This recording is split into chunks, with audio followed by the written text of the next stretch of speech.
Allu Arjun episode ఇప్పుడు hot టాపిక్‌గా మారింది తెలంగాణలో. అట్లాగే కాంగ్రెస్ ప్రభుత్వం కూడా అల్లు అర్జున్ టార్గెట్ చేస్తుందనే టాక్ వినిపిస్తోంది. దీంట్లో ఎంతవరకు వాస్తవం ఉంది? అల్లు అర్జున్ విలేకరుల సమావేశంలో చెప్పినయన్ని వాస్తవాలేనా? పోలీసులు ఆయనకు థియేటర్‌లో జరిగిన సందర్భం గురించి చెప్పలేదా? ఆయన ఏం చెప్పారు? అందుకు ప్రభుత్వం ఏం చెప్తుంది? మన దగ్గర కల్వ సుజాత కాంగ్రెస్ పార్టీ నాయకురాలు ఉన్నారు. మేడం నమస్తే అండి. ఈరోజు అల్లు అర్జున్ విషయం మనం చూస్తున్నాం. ఒక రకమైన వాదన కూడా తెర మీదకి వస్తుంది. కక్షపూరితంగా వ్యవహరిస్తుందేమో అని. ఏమంటారు మీరు? మీరు ఒక కోణమే ఆలోచించి అడుగుతున్నట్టు ప్రతిపక్ష వాదనని మనం దాన్ని కన్సిడర్ చేసే కన్నా అల్లు అర్జున్ ఎలా కనిపిస్తున్నాడో అక్కడ ప్రభుత్వానికి రేవతి కుటుంబం కనబడుతుంది. రేవతికి కుటుంబానికి న్యాయం చెయ్యాలి అనే ఒక ఆకాంక్ష సామాన్య పేద మహిళకు కుటుంబానికి జరిగినటువంటి దాని మీద ప్రభుత్వం ఆలోచిస్తుంది. మీరు ఈ కోణంలో ఆలోచిస్తుంది. ప్రభుత్వం ఈ కోణంలో ఆలోచిస్తుంది.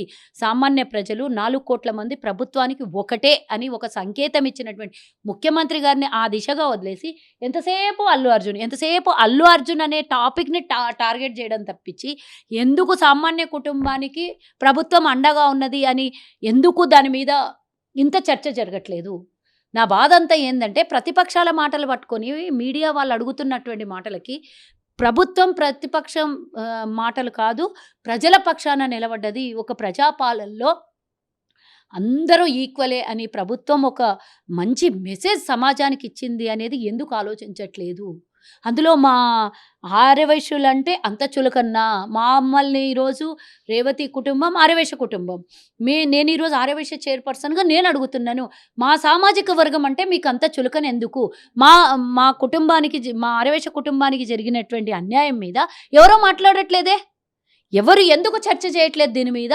నా బాధల్లా ఈరోజు ఈళ్ళు సమాజానికి, మా సామాజిక వర్గానికి క్షమాపణ అడగాలి అంటున్నాను నేను. ఇటు బీఆర్ఎస్ అయినా, బీజేపీ అయినా, అటు ఆంధ్ర నాయకులైనా, ఇటు సెలబ్రిటీలైనా మా సామాజిక వర్గానికి.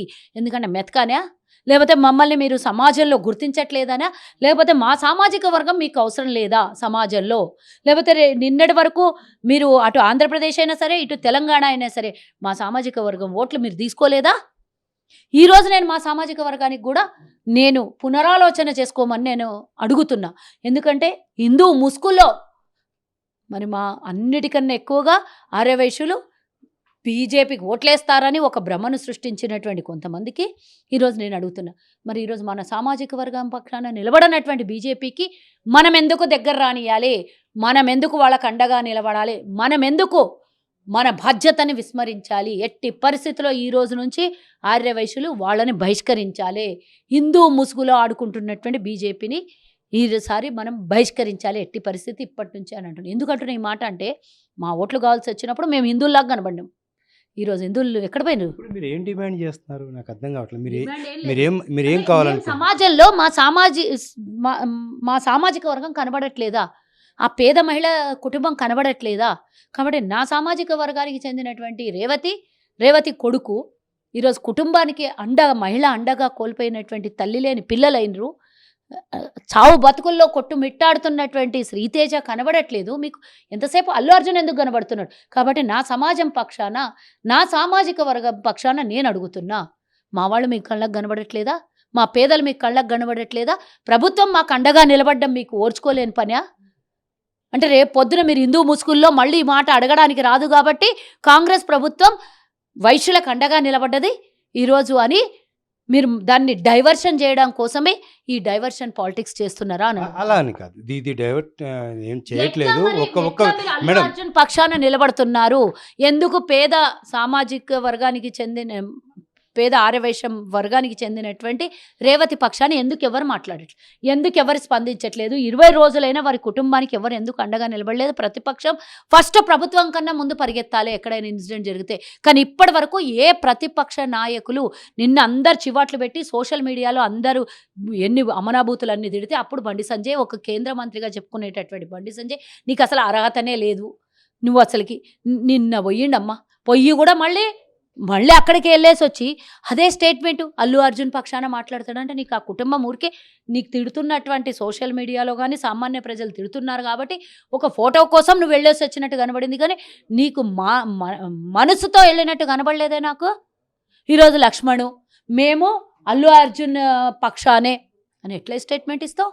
ఎట్లా స్టేట్మెంట్ ఇస్తావో అని అడుగుతున్నా నేను. సరే, అల్లు అర్జున్ ప్రకటించిన 25 లక్షల ఎక్స్‌గ్రేషియా ఆ కుటుంబానికి ఆర్థిక సహాయం కూడా అందలేదు అది.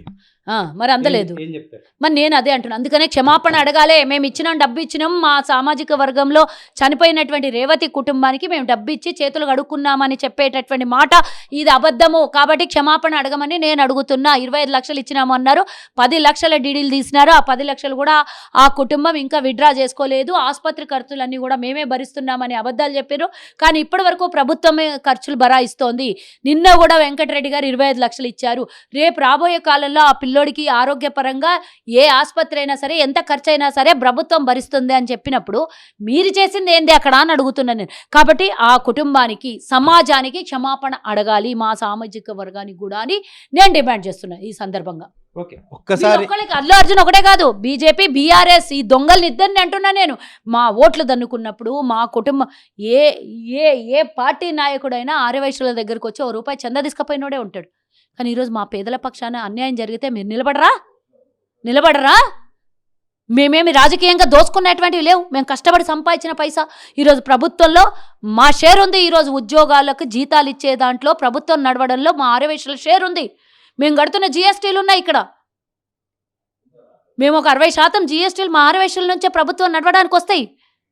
మేము వ్యాపారాలు చేసి ప్రభుత్వాలకు పోషిస్తాం మేము. మరి అలాంటి మా కుటుంబానికి అన్యాయం జరిగితే మీరు ఎవరు మాట్లాడరా? మేడం, ఒక్క నిమిషం. అక్కడ స్టాంపేడ్ జరిగిన ఫస్ట్ మినిట్ నుంచి మీడియా రేవతి కుటుంబానికి అండగా ఉంది.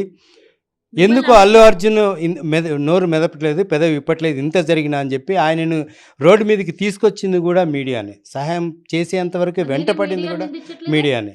అప్డేట్ ఇస్తున్న మీడియాని నేను నిందించట్లేదే. నేను ఈరోజు మీడియాని అడుగుతున్నా. ఈ క్వశ్చన్ ఆయన్ని అడగండి. ఎందుకు ఇప్పటికి కూడా నువ్వు తప్పు జరిగింది అని స్పృహలోకి రావట్లేదు? అది నా బాధ. అంటే పేదవాళ్ళంటే, మా కులం అంటే మీకు అంత చులకనా అనేది నా క్వశ్చను. ఎందుకంటే ఇదే ఇంకొకరికి జరిగినంటే అల్లకల్లోలం అయిపోతుండే, ఎక్కడెక్కడో ఏమేమో అయిపోతుండే. నేను అవి మీడియా పరంగా నేను అనలేను, చెప్పలేను. కానీ ఈరోజు మేము సైలెంట్గా ఉండడం, మా మౌనం అనేది మీకు అంత చులకనైపోయిందా? మా కుటుంబాలంటే అంత అలసైపోయిందా? ఎందుకంటే మేము రోడ్ల మీదకి వచ్చి గొడవలు చెయ్యము, రోడ్ల మీద వచ్చి అన్ని పగలగొట్టి ధర్నాలు గొడవలు చెయ్యం. కాబట్టి మీరు చేసినందుకు మీ మీద రాళ్ళేసి కొట్టం. కాబట్టి మీరు ఇలా బీఆర్ఎస్ వాళ్ళు, బీజేపీ వాళ్ళు మాట్లాడినందుకు మీ మీద రాళ్ళిచ్చుకొని కొట్టం. కాబట్టి మేమంటే మీకు అంత అలసైందా? కాబట్టి ఈ రోజు నుంచి ఆ 2 పార్టీల్ని బహిష్కరించాలని మా కులానికి నేను వేడుకుంటున్నా. ఈరోజు మన సామాజిక వర్గానికి అండగా నిలబడ్డటువంటి కాంగ్రెసు, ఎంతసేపు కాంగ్రెస్ అని చెప్పిన బీజేపీ ఈరోజు ఆ కాంగ్రెస్ మా కులానికి అండగా నిలబడింది కదా. ఎవరు నిలబడ్డారు? గతంలో కార్పొరేషన్ అడిగితే మమ్మల్ని హేళన చేశాడు కేసీఆర్. మరి ఈరోజు మేము హిందువులమని మా దగ్గర ఓట్లు అడిగినటువంటి బీజేపీ మా కులానికి అండగా నిలబడలేదే. మరి మిమ్మల్ని మేమెందుకు యాక్సెప్ట్ చేయాలి? మేమెందుకు బహిష్కరించొద్దు? కాబట్టి మా కుల సంఘాలు అన్నిటితో చర్చలు జరుపుకునే అవసరం ఉంది మాకిప్పుడు. తప్పకుండా మేము అతి త్వరలో దీని మీద ఒక నిర్ణయం తీసుకొని తప్పకుండా మా కుల సమాజంలో పెద్దలందరినీ పిలిచి దీని మీద డిస్కషన్ చేసి తప్పకుండా ఒక నిర్ణయానికి వస్తాం. మేము ఆ కుటుంబానికి అండగా ఉండడమే కాకుండా రేపు సమాజంలో మా కులానికి ఈ విధంగా జరగవద్దు మరోసారి.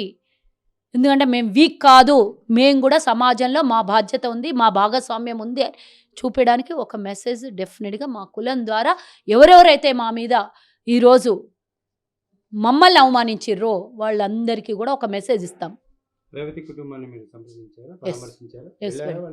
వెళ్ళొచ్చాను.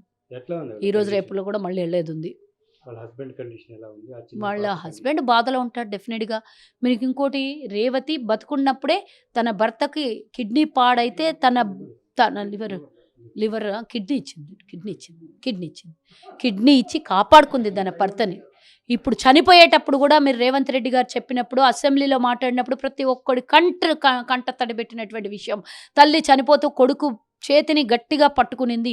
అంతేకాకుండా ఆ పిల్లోడి మీద అందరు పరిగెత్తి తొక్కుకుంటూ పోతున్నారని పైన పడుకొని తన వీపు మీద తొక్కిసలాటలు జరిగితే తన కుటుంబాన్ని కాపాడుకొని చనిపోయినటువంటి, అంటే ఇప్పుడు ఆ పిల్లోడు ఆసుపత్రిలో ఉన్నాడు అని ఒకసారి భర్తను కాపాడుకుంది. సో తన దేవత కూడా కాదు, ఆ పిల్లోడిని కాపాడాలని పూర్తి స్థాయిలో ప్రయత్నం చేసింది. సో ఒక తల్లిగా తన బాధ్యతను పూర్తి స్థాయిలో నెరవేర్చింది. ఒక భార్యగా తన అంటే తన శరీరంలో భాగాన్ని కూడా భర్తకిచ్చింది. అంత చేసినటువంటి త్యాగమూర్తికి ఈరోజు ఈ సమాజంలో ఉన్నటువంటి ప్రతిపక్ష నాయకులు ఇచ్చిన గుర్తింపు ఇదా? సరే, రాజకీయాలకు అతీతంగా మీరేం డిమాండ్ చేస్తున్నారు? అల్లు అర్జున్ కానీ అల్లు అరవింద్ కానీ ఏం కుటుంబానికి పూర్తిగా ఆర్థికంగా అండగా నిలబడమని అడుగుతున్నాం. వాళ్ళు నిలబడరని మాకు తెలుసు. కానీ కేవలం చెప్పుడు మాటలే తప్పించి చేతల్లో ఉండదు అనేది నాకు తెలుసు. అయినా ఇంత జరిగిన ఆ కుటుంబానికి క్షమాపణ చెప్పాలి. అల్లు అర్జును, బీఆర్ఎస్, బీజేపీ, పక్కలో నుంచి మాట్లాడుతున్నటువంటి పురంధరేశ్వరి లాంటి వాళ్ళు కూడా క్షమాపణ చెప్పాలి అంటున్నా. గతంలో బాలకృష్ణ ఇష్యూలో వాళ్ళ తమ్ముడు అవుతాడా, అన్న అవుతాడా బాలకృష్ణ, అప్పుడు అదేదో ఇంట్లో ఫైర్ జరిగినప్పుడు బెల్లంకొండ సురేష్ ఇష్యూ అదే సంథింగ్, నేను ఇప్పుడు అవన్నీ మీడియా ముఖంగా నేను చెప్పలేను. కానీ మా సమాజానికి తను వ్యతిరేకంగా మాట్లాడింది కాబట్టి నేను అడుగుతున్నా. తన తమ్ముని సొంతంగా మెంటల్ హాస్పిటల్లో మెంటల్ ఉన్నదని అని చెప్పి సర్టిఫికేట్ తెచ్చినటువంటి వ్యక్తి ఈరోజు వచ్చి ఒకరి గురించి వత్తాసు వాడుతుంది అంటే ఈరోజు బాధాకరంగా ఉంది. పురంధరేశ్వరి తల్లి, నువ్వు ఒక తల్లివి, ముందుగా ఒక మహిళవి. ఒక మహిళ చనిపోయింది. ఒక చిన్న పాప, 5 ఏళ్ల పాప ఈరోజు తల్లిని కోల్పోయింది. శ్రీతేజ హాస్పిటల్లో చావు బతుకుల మధ్యలో పోరాడుతున్నాడు. ఆ కుటుంబానికి కనీస సానుభూతి లేకుండా నువ్వు అల్లు అర్జున్ పక్కన నిలబడ్డావు చూడు, అది బాధాకరము. కాబట్టి నువ్వు బేషరతుగా నువ్వు క్షమాపణ చెప్పాలి. మీ మీ ఏమంటారు కొల్యూషన్ గవర్నమెంట్ ఉంది కదా, మీ బీజేపీ కూటమి ప్రభుత్వం అంతా క్షమాపణ చెప్పాలి. ఎందుకు అంటే ఇక్కడున్నటువంటి మీ బీజేపీలే ఇష్టానుసారంగా మాట్లాడుతున్నారు, అక్కడ నువ్వు ఇష్టానుసారంగా మాట్లాడుతున్నావు. కాబట్టి మీరు మాకు సానుభూతి అక్కర్లేదు, క్షమాపణ చెప్పండి. మా పక్కన మీరు నిలబడలేదు, సమాజాన్ని అవమానించారు, పేదవాళ్ళని అవమానించారు. డైరెక్ట్ ఆర్ ఇండైరెక్ట్ మమ్మల్ని అవమానించినట్టే కదా. మా పక్కన వద్దు, అల్లు అర్జున్ పక్కన నిలబడ్డారంటే డెఫినెట్గా ఆ చావుతో మాకు సంబంధం లేదన్నట్టే కదా. కాబట్టి ఆ చావుతో సంబంధం లేనట్టుగా ఇండైరెక్ట్గా బిహేవ్ చేసిన వీళ్ళందరూ క్షమాపణ చెప్పాల్సిందే. రాజకీయాలకు అతీతంగా మీ కార్యాచరణ ఏంటి? మా సమాజంతో అందరితో కూర్చొని చర్చలు జరుపుతాము అని చెప్పాను కదా ఇందాకే. వారి కుటుంబానికి కూడా అండగా మా సమాజం ఎంతో కొంత ఆర్థికంగా సహాయం, ఈరోజు ఆల్రెడీ ఉదయం కొంత ఆర్థికంగా సహాయం మా సామాజిక వర్గం చేయడం జరిగింది. ఇంకా కూడా వారి కుటుంబానికి అనే దానిలో భాగంగా ఆడపిల్ల 5 ఏళ్ల పిల్ల ఉంది. ఆ పిల్ల భవిష్యత్తు కోసం మా ఆలోచన. ఇప్పుడు శ్రీతేజ బయటికి వచ్చిన తర్వాత మెడిసిన్ ఖర్చులు విపరీతంగా ఉంటాయి. కాబట్టి ఆ ఖర్చులకంతా తండ్రి మొయ్యలేని భారం ఉంది. రేపు రాబోయే జీవితంలో వాళ్ళకి ఎన్ని ఖర్చులు ఉంటాయి, ఎన్ని కష్టాలు ఉంటాయి అనే ఆలోచనలో మేము మా కార్యాచరణ తీసుకొని ఎంతో కొంత వాళ్ళకి ఆర్థికంగా కూడా సహాయం చేయాలి అనేది మా దృక్పథం. Thank you madam. అది పరిస్థితి. ఒక మానవీయ కోణంలో స్పందించాల్సిన అంశానికి రాజకీయ రంగు పులుముతున్నారు రాజకీయ నాయకులు, ప్రతిపక్షాలు అనే అంశాన్ని కల్వ సుజాత చెప్పుకొస్తున్న పరిస్థితి కనిపిస్తుంది. ఇప్పటికైనా వైశ్య సమాజంతో సంప్రదింపులు జరిపి ఆ కుటుంబానికి ఖచ్చితంగా అండగా ఉంటాం అనే అంశాన్ని కూడా కల్వ సుజాత చెప్పుకొస్తున్న పరిస్థితి కనిపిస్తుంది. కెమెరా పర్సన్ రాజాతో హరికృష్ణ, మన ఇండియా తెలుగు, హైదరాబాద్.